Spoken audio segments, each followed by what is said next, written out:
Good afternoon, everyone. Welcome. Welcome to our event, Stories from the Heart of Afghanistan and America's Longest War. Thank you for joining us this afternoon for this panel discussion. My name is Matt Seklecki. I work at the School of Communication at American University. And I just have a few housekeeping announcements before we get started with our panel discussion. So the event is being recorded, and we will share that recording in the next few days with everyone, as well as anyone who couldn't join us today. Closed captioning is available for this event. There should be a button on the toolbar that you can click to enable that. And if you do have questions for the panelists, we really will be getting to the audience questions towards the second half of the hour. Please use the Q&A feature to submit your questions to our panelists at any time, and we will answer those after our panelists have a little conversation with each other. And so now I would like to introduce our moderator for this afternoon's event, Bill Gentile. And Bill Gentile is a full-time faculty member of American University School of Communication and has been since 2003. Before academia, he spent 11 years living in Mexico and Nicaragua, where he worked as a correspondent for United Press International and as a photojournalist for Newsweek magazine. Bill now makes documentary films and just finished his memoir titled Wait for Me, True Stories of War, Love, and Rock and Roll. Bill? Good afternoon, everybody, and thank you so much for joining us. Also with us today is Rohilla, whose full name I won't use out of concern for any of her family members or associates still in Afghanistan. Rohilla was born and raised in Kabul. She studied law at Kabul University. She also participated in several moot courts or commercial law competitions and traveled to Hong Kong to compete in a 2014 global contest. That's where she and I met as I was producing a film on her team from Kabul University. After graduating law school, Rohilla did an internship at Afghanistan's Ministry of Women's Affairs and then practiced law for 18 months. She secured a scholarship in the United States in 2016 and later moved to Canada. She refused to return to Afghanistan because of the turmoil there and out of concern for her own life. She worked for 3 years in the legal profession in Canada and now is taking a break as she has moved to another country with her husband. Her parents just last week escaped Afghanistan during the US-led evacuation before the bombing that killed nearly 200 Afghans and 13 American service members. Her parents now are safely in Canada. Abdul Rahman Naros is an Afghan with deep experience and knowledge of the socio-political and development challenges facing his country over many decades. He worked as a senior level in the Rural Developmental Department in the decade prior to the 1979 Soviet invasion. There he served as Director General, managing 5 integrated rural development programs. He oversaw some 400 personnel involved in integrated projects. He was the Director of Training at the National Rural Development Training Center. Rahman also served as Secretary to the President, where he was involved in senior level liaison and negotiation with international organizations and project managers involved in development assistance. After the Soviet invasion of Afghanistan, he settled in the Washington, D.C. metropolitan area, where he has been heavily involved in the Afghan expatriate community. Robert Nicholsberg worked as a Time magazine contract photographer for nearly 30 years, specializing in political and cultural change in developing countries. He's the author of Afghanistan, A Distant War, published in 2013 by Prestel, which represents 25 years of his work in Afghanistan. His new book, Afghanistan's Heritage, Restoring Spirit and Stone, done in conjunction with the US Department of State, was published in English and Dari in May 2018 and in Pashto in 2021. His work has been published in the New York Times, Life magazine, the Wall Street Journal, the London Times, the Washington Post, and numerous other publications and books. Let's start with Bob Nicholsberg, whom I've known since the 1980s when both of us covered conflict in Central America. Bob will walk us through some of the images he made during key events in Afghan history. But first, and for some context here, a little about that tumultuous history. Afghanistan became an independent country in 1921. That's 100 years ago. The country was ruled for 40 years by a king who in 1973 was ousted during a pro-Soviet Union coup. The anti-Soviet Mujahideen guerrilla movement emerged, and the Soviets invaded Afghanistan in 1979. The Soviets pulled out of Afghanistan in 1989, and unleashing a civil war between pro-Soviet rulers and Islamic forces of the Mujahideen opposed to the Soviets. In 1995, the newly formed Islamic militia, the Taliban, rose to power. Civil war continued. We all remember what happened on September 11, 2001. On orders of Saudi terrorist Osama bin Laden, who was hiding in Afghanistan, hijackers commandeered passenger planes and crashed them into the World Trade Center in New York, the Pentagon outside Washington, D.C., and a Pennsylvania field, killing thousands. A month later, the US began bombing Taliban forces in Afghanistan, officially launching America's longest war.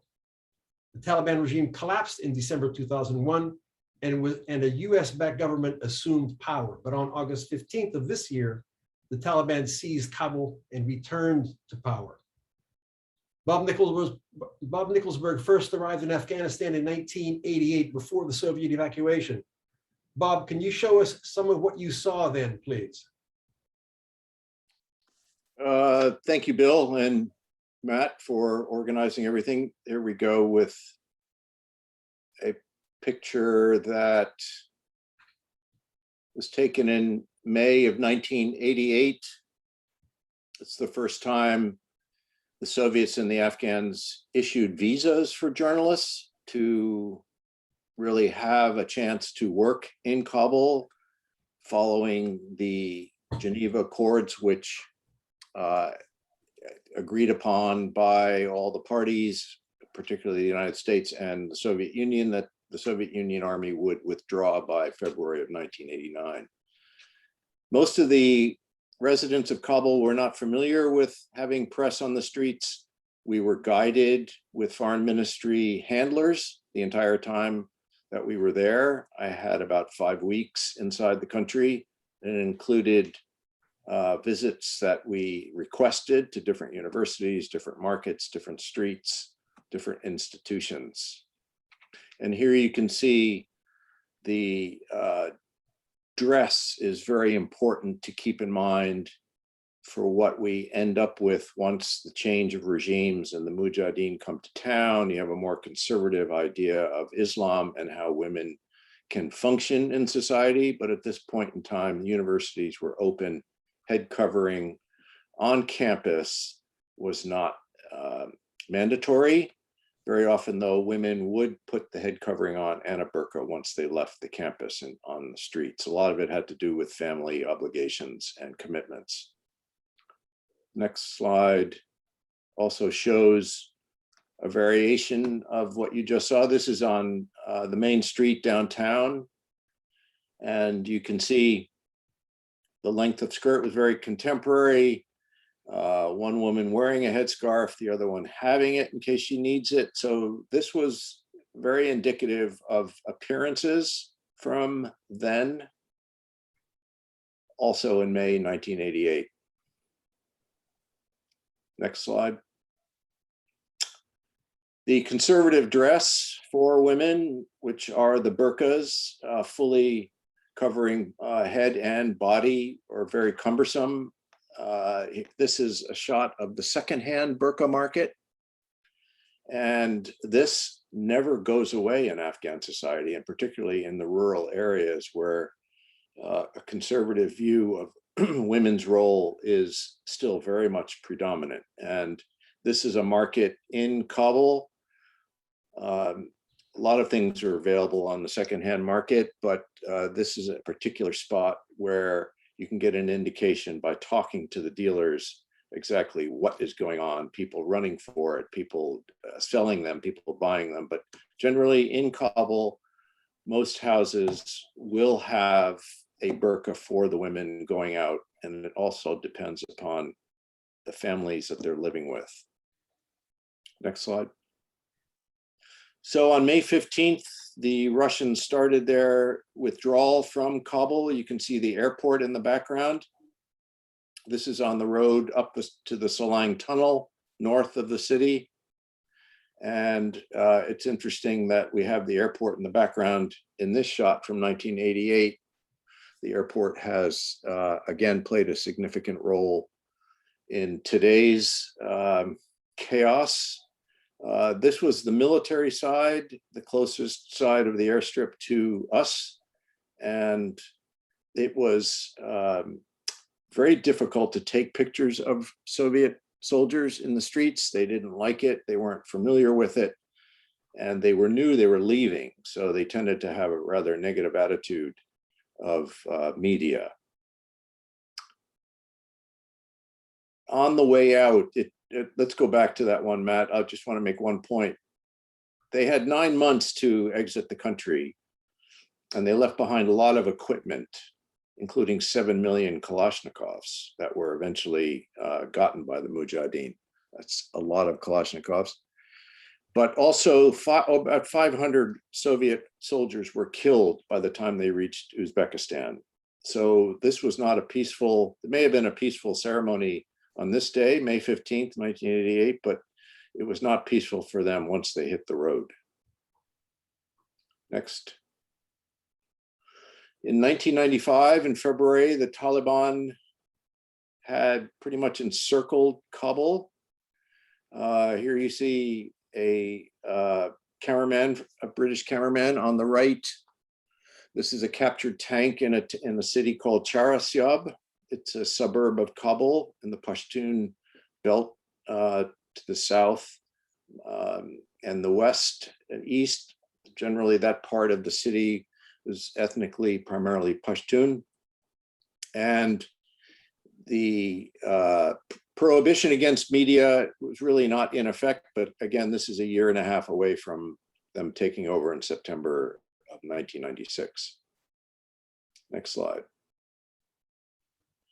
So once they reached Kabul, they forced out the government of Ahmad Shah Massoud, and this is the rocketing that I'm not sure how they knew where they were firing, but these are two Mujahideen firing BM-1 rockets from the back of a Jeep north of Kabul. Okay, next slide. In 2001, at the end of the year after 9/11, I arrived in Kabul, and this is the Al Jazeera house and office in Wazir Akbar Khan residential area, and it was hit by a laser-guided missile dropped by the United States Air Force. There had been a lot of issue that the United States took with Al Jazeera and their relationship to Al-Qaeda. They seemed to have a working relationship with bin Laden and other members of Al-Qaeda. So it was determined to target them. And you can see the whole dead center in that house. Luckily, the crew and help were out of the building at that time. Next slide. We jump to February of 2004, when a battalion of army soldiers in Khost province have been given a tip that some anti-government or pro-Talib, pro-Qaeda civilians needed to be picked up. And you can see a sense of overkill here. There's blood on the shalwar kameez of the local fellow on the left. He had resisted, but didn't really know what was going on. And without language facility, the soldiers tended to have too quick a trigger finger, and he was fine. Nothing serious happened to him, but they did take away one man in a burlap sack covering his head. This is near the Pakistan border. And I believe that is it. So just a quick context. I arrived in India in 1988. My first trip into Afghanistan was in January for a funeral of a well-known Afghan who had been living in Pakistan. On the first day in January, 2 bombs went off at that funeral, and Spetsnaz, Special Forces Afghan military, Soviet military were there. and 2 bombs went off in buses in the parking lot. So 15 people were killed. It created serious pandemonium. And still to this day, this kind of violence is what you as a journalist can expect. But for my first exposure to Afghan news coverage, it was quite out of the ordinary. So Great, Bob. turn it back to you. Thanks so much. Beautiful pictures, important pictures, historic pictures. You know, people like Bob and I can cover countries like, you know, Afghanistan, or we covered El Salvador, we covered Nicaragua. Bob did an exceptional job in Guatemala. But there's one thing to cover these stories, and there's another thing to live these stories. 2 of our guests here today, both Rahman and Rohilla, have actually lived those stories. And Rahman, I wanted to speak with you first, ask you, you know, most Westerners really do not understand, you know, these pictures that Bob was showing us, the early pictures of, you know, before the Soviet invasion that seem to have unleashed all of this instability in your country. Can you talk a bit about what it was like back then? You know, how society moved, what was life like in the capital? You have extensive experience in the countryside and also in the capital. Can you describe a day in the life of a person living in the capital before the Soviet invasion? Yes, however, it's a very long story. To make it short, it's a little difficult. Before 1980, Afghanistan was a free country. No leader of Afghanistan were installed or being backed by foreign powers. They will not belong to any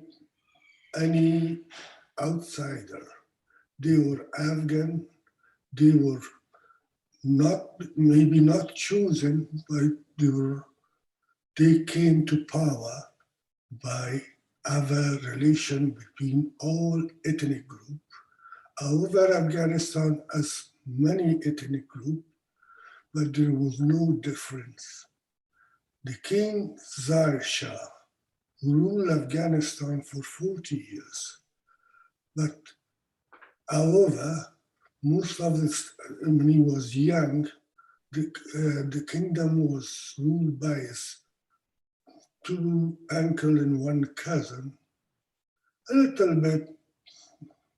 bit not very democratic, but when he took over for the last 10 years, he was the man that really people fall in love with him. From any ethnic group, Afghan, Uzbek, Tajik, Hazara, anyone. He made great progress. His kingdom he was not ruling. He was working with the people.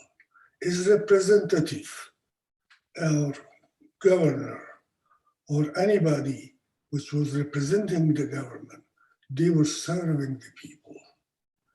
And the problem of the people, difficulty between family, neighbors, or ethnic group were solved by the people themselves under the supervision of the representative of Afghanistan, of the king. And that brought a lot of Afghanistan was a very strong, peaceful nation. Record shows in 16 and 17, you saw it. Millions of tourists were coming in Afghanistan, going to different parts of the world with their Western and whatever appearance they had. People were accepting them. They were treated not as a foreigner, but as a guest. In that moment, the king brought the kingdom. However, Afghanistan was a poor country. but it was self-sufficient. Agriculture of 90% of Afghan was living in rural area, and agriculture was the main base of the Afghan society, our what do you call it, economy. Very self-dependence. And then King Zahir Shah, the new constitution, was very democratic. They took the king, he took all the king's family out of power and gave the power to the parliament and in the government. And he introduced, not forcefully, but willingly, the woman can come and work for government. If they want to, they can reveal their face.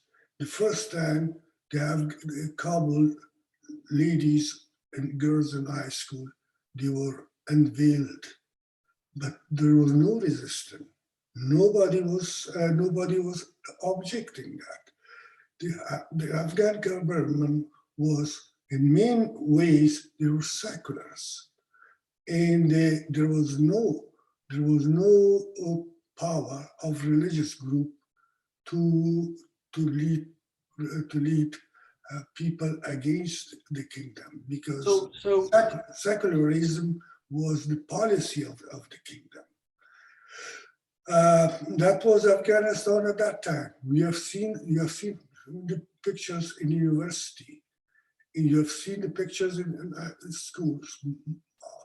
That was not, of course, Kabul was the base, but it gradually happened to other provinces. However, in the most area, in rural area, Afghanistan is conservative people. They wear burqa. It is a family matter. That was the condition in Afghanistan. Rahman, it sounds like you're saying then that the government, prior to the Taliban, the government did not intervene in people's personal lives, like to restrict them and what they can wear, if they had to cover their hair, what they could study. I mean, it was a freer society. That's the message that I'm getting from you, correct? Yeah, that's exactly what I am saying. Because government, it was instrumental to bring change and development. And they took initiatives but carefully not to bring it about that people will reject it. It was not, and there was anything that government forced people. People accepted themselves because the society was changing, because the school system was the best. The Kabul University was one of the best university in the area where there was no kind of restriction on curriculum to be somehow controlled. Anybody could speak their voice. The king himself allowed all the demonstration against him. And people were shouting, some people, but basically there was a movement of pro-Soviet movement, communist, were getting together. But when they were reporting, he was telling them, no, nobody can be arrested. Yeah. I opened the societies open. And you mentioned Kabul University. I wanted to ask Rohilla, who is a graduate of Kabul University. Rohilla, you spent most of your life either in a country, thank you, Rahman, and we'll come back to you. You spent most of your life either in your country when it was at war or in other countries to escape the war that was going on in your country. And I wanted to ask you, what is the impact of this? What does it do to you're growing up as a young girl. How do you cope with this as a teenager? How do you deal with this as the impact of this as an adult? I mean, it seems to me that this can impact every important stage of your life. It sounds like it's very disruptive. Can you talk about that, please? First of all, good afternoon, everyone, and thank you for joining. Thank you, Matt. Thank you, Bill. As you stated, most of my life, either I've spent in my country or escaping from war in different countries, which I'm doing it right now too. It does have pretty deep consequences, and emotionally, physically. My family is all around the world, and I don't get to see them, and that's one of the biggest problems for all Afghans. The families are not living together anymore. They are different parts of the world. I would like to go back a little bit to the first time that my country was invaded by Taliban. It was around 1995. I was a child then, around 3 to 4 years old, and the first thing they said was for girls to not to go to school and sit at their houses and just be there all the time. My father was a teacher then, and that's how he retired. He retired as a teacher.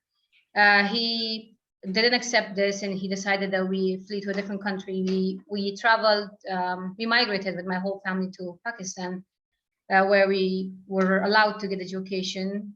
But life as an immigrant is not living as the same as your own country. We did have different issues there. It wasn't our home. We were called immigrants all the time. It would be brought up to our faces, dealt with us differently. My brothers would get arrested for no reason just because they were immigrants. We did deal with a lot of hardship and pain and being away from your country and financial problems. But we had hope that things will change. And when Taliban were defeated after almost 6 years in 2001, my father was one of the very first people who decided to return back to the country. Me, along with my other sister and my mother and father, we traveled as we had to catch up with school. We went back with all the hopes that, oh, it's our country, let's rebuild this, dreams, that unfortunately all those dreams it's just now they got to an end.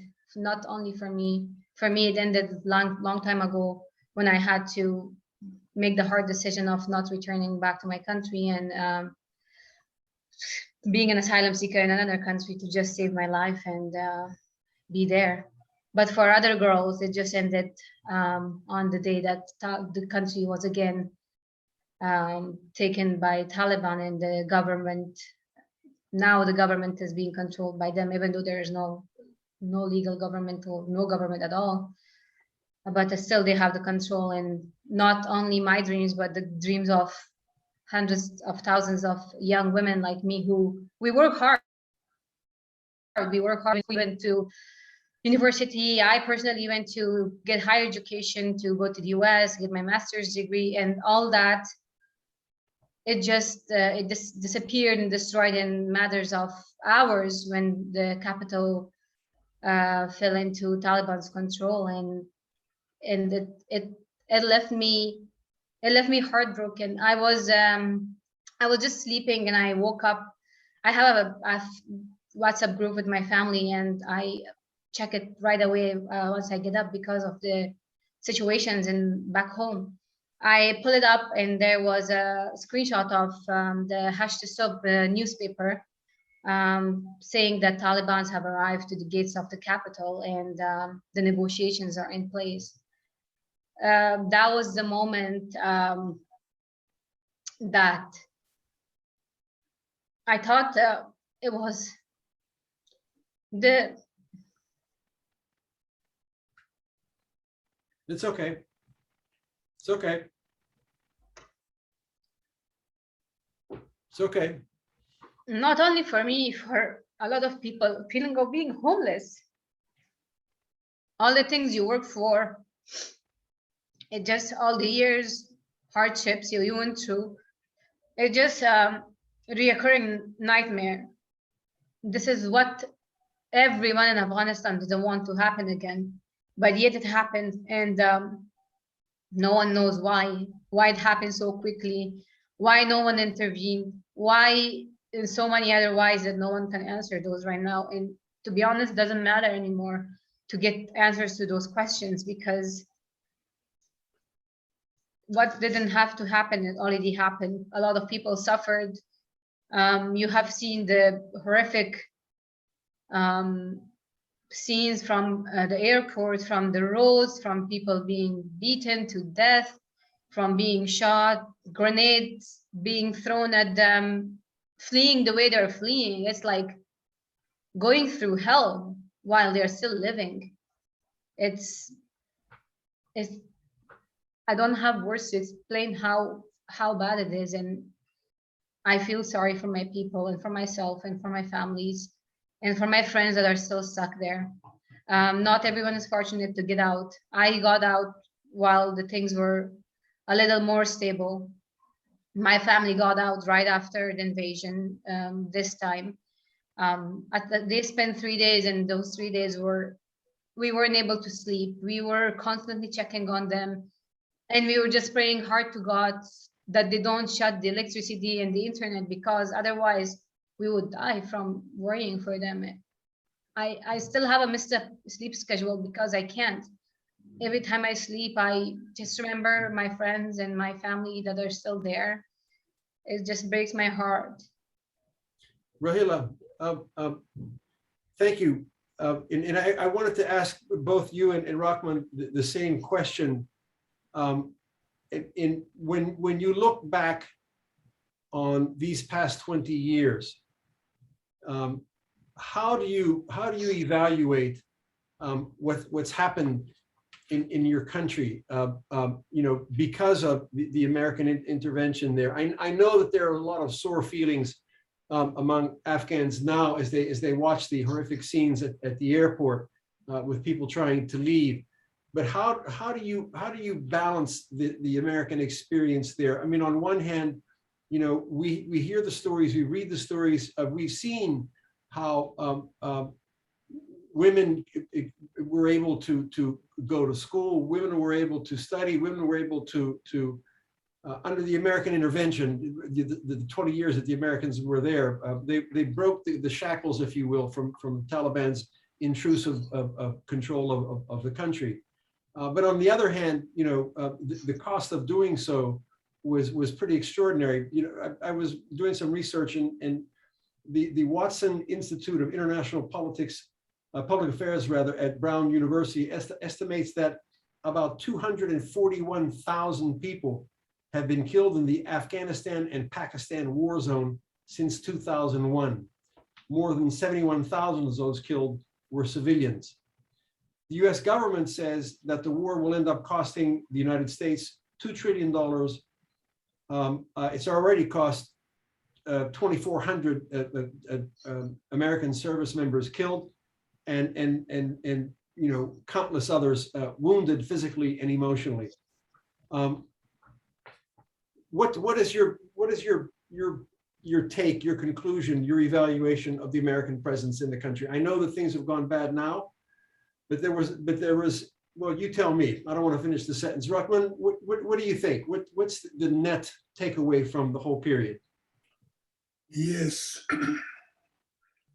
After American invasion in Afghanistan, when they put a government there, I felt that it's okay to go to Afghanistan now. In 2002, in March, I went to Kabul. There was no place for me to sleep. There was no hotel.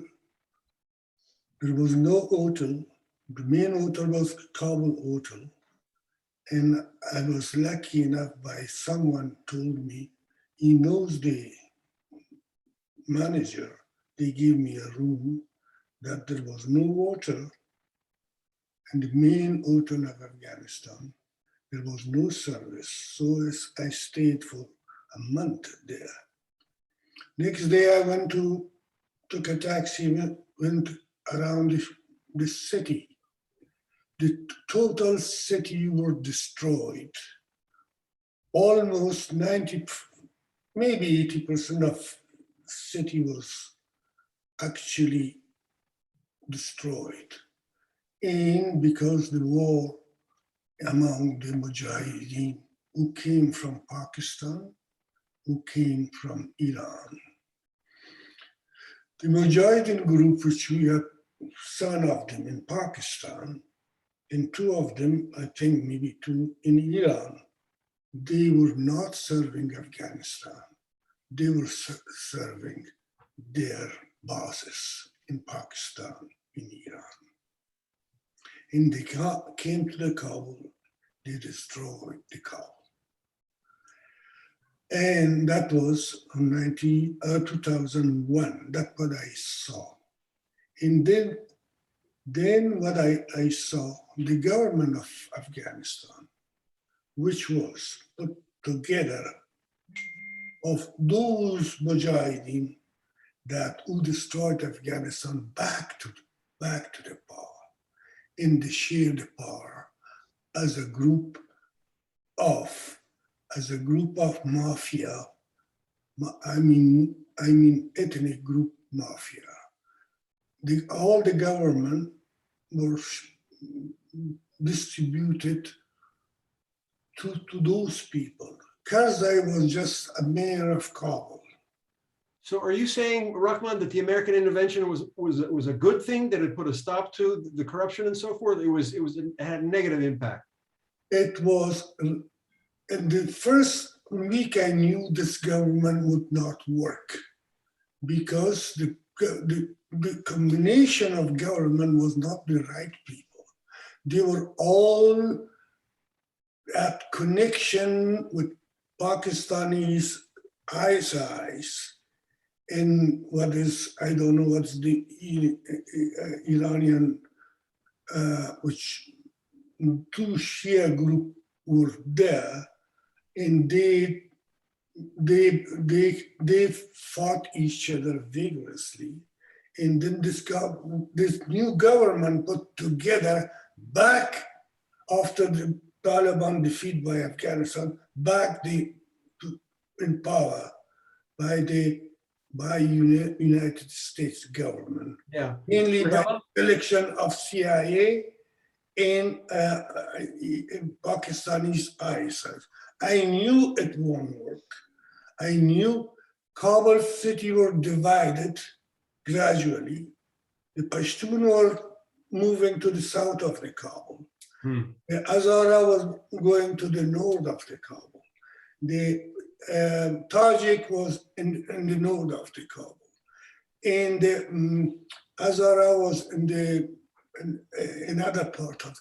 So They from the beginning, divided the city of Kabul among the ethnic groups. Yeah, and that was a solution for disaster. That was part of the problem, I should say. That was the part of the entire government ministry was divided among the ethnic group. Yeah. Rahila, what's your take on the last 20 years of American involvement in your country? My take is that Rahman. everyone was very hopeful when this whole thing happened, especially I'm just speaking from my own experience. We just returned right away. We were like so hopeful things are gonna change for positive. We were hopeful. We just went to continue with life. My parents started teaching at school. We were just like working, like we were thinking things are gonna be normal, and things were actually pretty good, and things started picking up.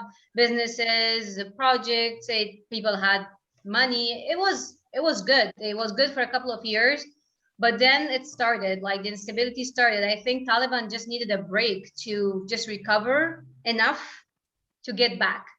So that's my take on it. They restarted, they came back, and then peace negotiations that was led by USA for sure, that took place in Doha. Unfortunately, no results, and what that having no results was a red flag, and it was a red light for everyone to get worried. And not only Taliban, there were different groups like Daesh, Al Qaeda, and all these. They kind of like everyone was attacking, and you don't know what's happening. It's a mixture of whole bunch of terrorist groups just attacking the same spot. I don't know why. And they're definitely getting funded for by different governments, neighboring countries for their Yeah. own purpose. Yeah. But yeah, we lost hope. We lost hope again after being hopeful for about 10 to 15 years.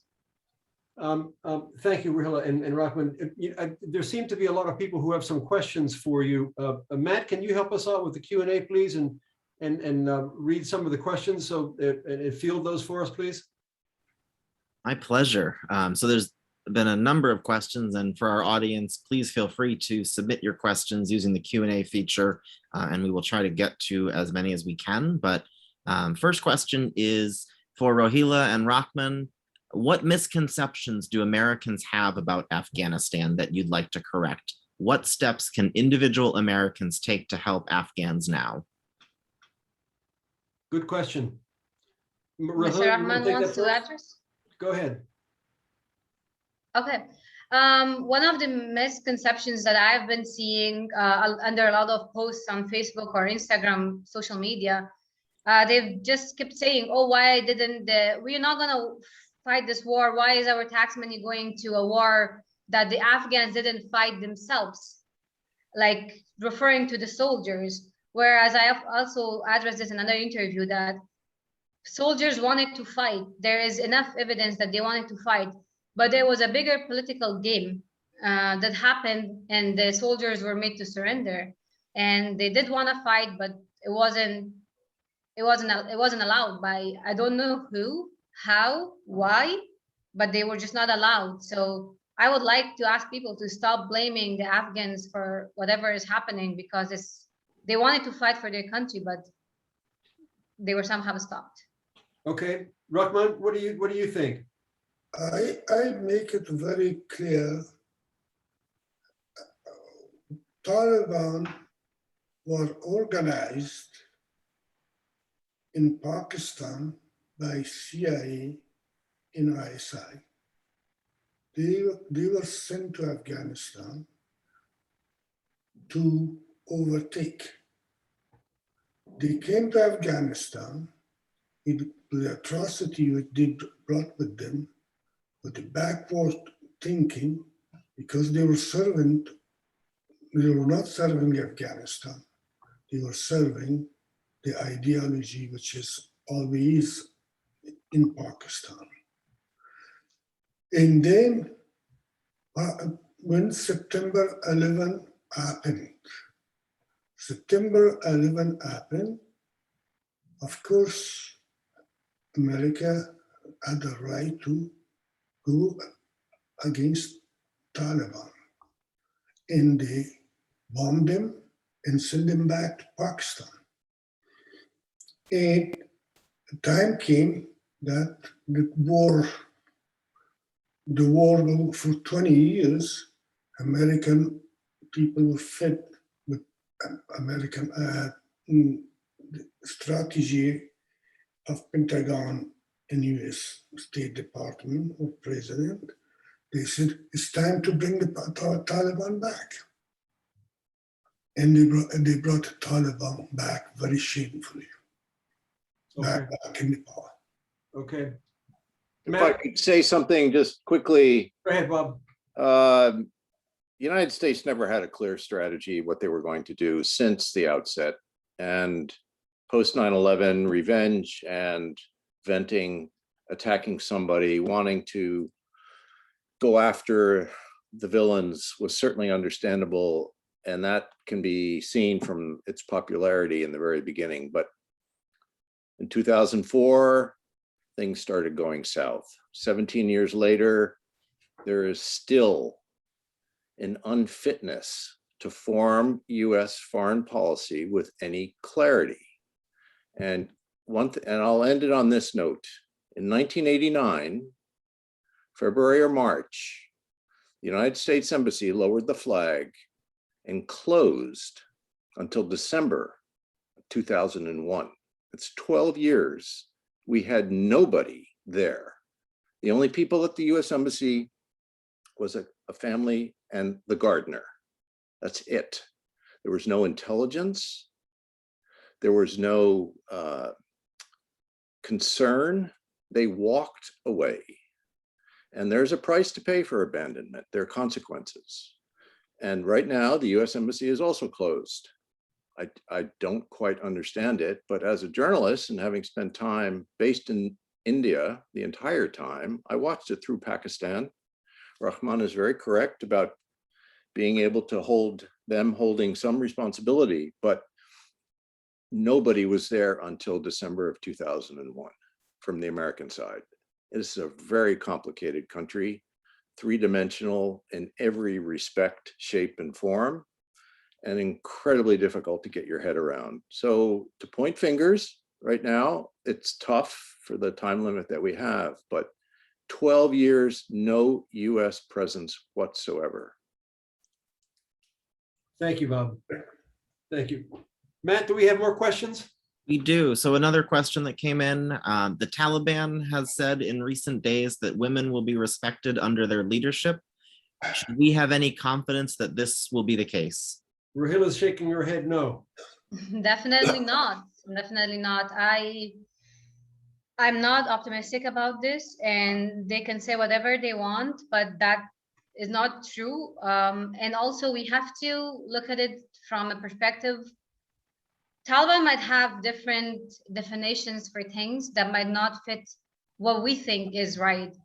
For instance, right for women, they might think, oh, just whatever. But for example, myself, I want to go do whatever I want. I want to go work. I want to be, for example, a lawyer. I want to do things I want to do, not what they want to tell me. This is your right and this is what you're supposed to do. And if you do otherwise, we will beat you.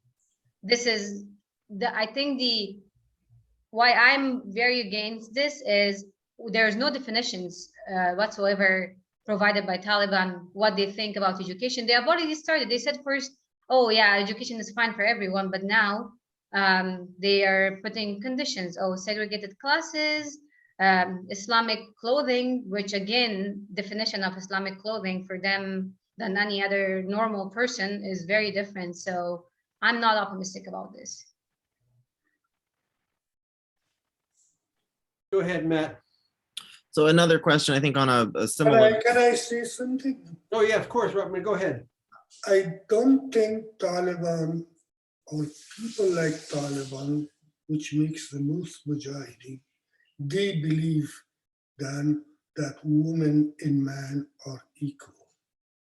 They believe women are just things that they can use it, but they are not something to be independent and should be given right even to speak. That is belief among most majority, particularly the Taliban group. Thank you. Thank you. You're welcome. Matt? Yeah, so I guess a somewhat related question. Do the panelists think that there is any hope that the Afghan people themselves, without Western military intervention, can take over the country for themselves? Rahman, what do you think? We were for more than 40 years, we fought the war of others. The Afghan didn't fight themselves. We fought the war for the war of at that time Soviet Union and United States. United States failed all the war he made outside United States. They failed in Korea. Korea became two countries. They fought in Vietnam became two countries. They fought in Iraq. Iraq is in chaos. Syria in chaos. Libya, chaos. Afghanistan is chaos. The whole American lead war divided the country. Most of the country in Middle East. I don't think American foreign policy, I think it is a continuation of British imperialism, divide and rule. Thank you. Okay. Bob, you want to chime in on that? Well, go back in history and read The Great Game, read about it. It's the players on the periphery, the countries on that border Afghanistan that seem to want to have a vacuum, and they don't really care about ideology, but it's all a matter of power, in my opinion. And the Afghans do need to stand up. But then again, how do you unite a country that is so divided culturally, ethnically, and regionally? The mountains, the geography, the poverty, the richness, the minerals, the borders, The languages. the languages alone. And you're going to see that, particularly with Kabul being the center of criticism, and how media has grown so much over the last 20 years, where precision and proof and criticism and skepticism was promoted within the media, and also promoted from outside countries and trained Afghan journalists. So I think this is going to be a difficult time to see any clarity. Rohila is right to be skeptical about what's going to happen in the future for women. But if you prohibit women from working in the government, working in institutions, working in medicine, the place will implode. They don't teach science in the madrasas where the Taliban have been become so-called literate. So you need technicians, you need engineers, you need specialists in agriculture. Where are these people going to come from if everyone is fleeing at the moment because they're afraid of what will happen? The institutions are being shut down, and it will hollow out the society. I'm a skeptic right now. I wait to see what will happen after August 31st. I read this morning that between the period of I guess it was 95 and 1999, about 1 million people fled to Pakistan, fleeing the Taliban rule. So you made some good points there. Go ahead, Matt. What else do we have? So another question specifically for Bill and for Bob, as photographers, how do you approach documenting traumatic events? Is there a balance between respecting victims and educating the rest of the world? You want to take that first, Bob? That's a great question. Thank you.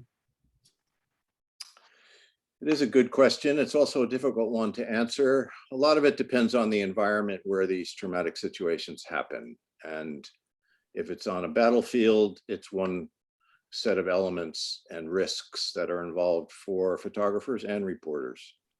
But what we've seen lately in downtown Kabul, the number of car bombs, suicide bombs, it's very difficult to take an acceptable image and keep in mind people's sensitivities to the visual image, yet it needs to be documented. So it's up to the photographer and what they bring to the table, how they're going to interpret and process this situation. Thanks. You know, this is something that I wrote about in my recent memoir. You know, especially in places that I covered in Central America, Nicaragua in particular, El Salvador. You know, during the time that I worked as a journalist, you know, overseas in the late 80s, you know, I think I and a lot of other of our colleagues that period in that area of the world were convinced that we were performing not just, professional tasks, but also that we had kind of a mission, a mission in which we were responsible for giving voice to people who would never be heard, not even within their own country, much less in countries overseas. I think we conducted our work there in Central America at that time as if we were on humanitarian missions in an effort to show the world what was happening, so that the powers beyond the borders of Central America could somehow make things better for those who were suffering in those countries. And I think that if you don't have that conviction, that you're going to have a really hard time going out there and making those pictures. They're hard pictures, and you're making those pictures on some of the worst days in the lives of the subjects you're making images of. People trying to escape takeover by the Taliban, people who were wounded or hurt or in car bombs or in firefights, people who are becoming refugees. Those are some of the worst days of their lives. But if there's not someone around who is going to make those pictures to show people around the world that this is happening here and now, if we don't do it, who's going to do it? Who's going to have the raw material to show people this is what's happening and this has to stop? That we have to have a clear idea of our mission while we go into this, and our hearts have to be in the right place to be able to sleep at night after we make those images. I hope that answers your question. Excellent, thank you. We are almost at the end of our time. Bill, I wanted to see if you had one last question for our guests, or if you'd like me to take one more from the audience. I've been doing a lot of talking. Why don't we take one more from the audience, Matt? Great, so I think this will be our last question. And for all of you, does the fall of Afghanistan mark the end of an era of trying to uphold human rights, or the waning of American imperialism, or both? Will even more authoritarianism likely follow? Rahman, why don't you take that one? To look at it even in home here, Americans are divided. This division in America is makes a very bad reflex all over the world. America is divided because politics is taking over the humanity, and people don't feel belong to each other. That goes all over the world because we don't care anymore about each other. We are looking for our interest. Look, Mr. President Biden knew what's going on in Afghanistan. He was opposed of American troops in Afghanistan, which I totally agree with him. But when you leave a country and you're talking about human beings, half of Afghanistan are women, 80% are women and children. And you leave that way, and it's cowardly. What is their message to the world? Do you know whom do you encourage? All over the world, America is the leader of the entire world. America is the most powerful country in the world. How you could do that? It's all because of the politics. Because he promised he made, he would pull out on Afghanistan. It is a game between Republican and Democrat. I believe strongly all the division starts here. We will see what will happen in other countries, that Americans stand behind a group of Taliban. So the Taliban movement in any other country will take shape. Thank you. Rohilla? you I have would some just like comment to on it? quickly, yes, I would just like to quickly add that yes, crises are on the way and it's actually happening. Humanitarian, women's right, any crisis that you can think of for kids, children, any crises are happening and it's gonna get even worse. If the world does not speak, if the world does not put pressure on Taliban, if the world does not intervene, the world needs to, the UN, US, the whole West, and the Asian countries, they all need to come together and intervene in a good way to stop them from being the way they are and the way they were before. And to, if they want to be in power, okay, but there needs to be a constitution, there needs to be proper way of government, there needs to be power sharing, there needs to be women's right, there needs to be everything that is required for a government, not just whatever that in their terms is the way to govern a country. It needs to be, the world needs to put more attention and more stress on these subjects these days. Thank you both. Bob, do you want to finish up with a comment?